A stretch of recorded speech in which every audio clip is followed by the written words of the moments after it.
миграцияда биринчи Россияда жүрүп келгем. Россияда барда бармен, барменджер, бариста болуп иштегем. Мен журналист болуп иштечүмүн. Местный радиодо журналист болуп иштеп жүргөм. Азыркы учурда декреттемин.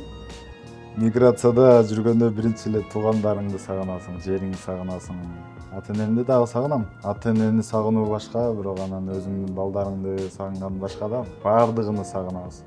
Жылда кетип атканда башкача сезимдер болот ошо. Былтыр да кетип атканда азирет ыйлады эле. Баягы ата деп ыйлайт го бала кетип аткандачы.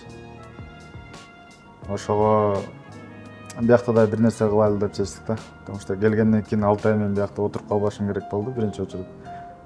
Ошо эртерээк иштеп, эртерээк үй жай кылып, анан кеңири отурайлы деп атабыз. Бюджетибиз азыраак болчу биздин. Жумушта жүргөндө көргөм эми примерно канча кетет.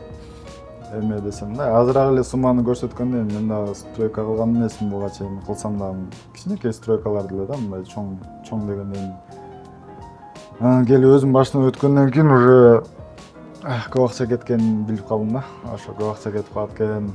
Баардыгы жакшы. Азыр жакшы, Кудайга шүгүр, ошо иштеп атабыз. Эми бул нерсе дагы калып кетпейт. Азыр өзүңүз көргөндөй биякта летник бар, летникти жасап атабыз. Жазда жайда салкын болуп отура турган столдорду коебуз бияка. Кудайга шүгүр биз кыргыздардан айтып коеюн. Биздин өзүбүздүн мекенибиз бар, өзүбүздүн жерибиз бар, өзүбүздүн элибиз бар. Канча жыл жүрбө миграциядачы. Байыр уякта чужойсуң да, бөлөксүң, бөлөк элсиң.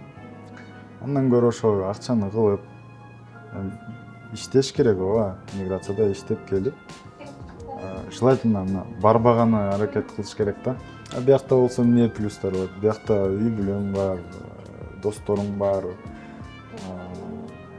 Өзүң мекениң да. свободно жүрөсүң. Көп нацияларда азыр мисалы өзүнүн мекени жок да. Менин мекеним бар.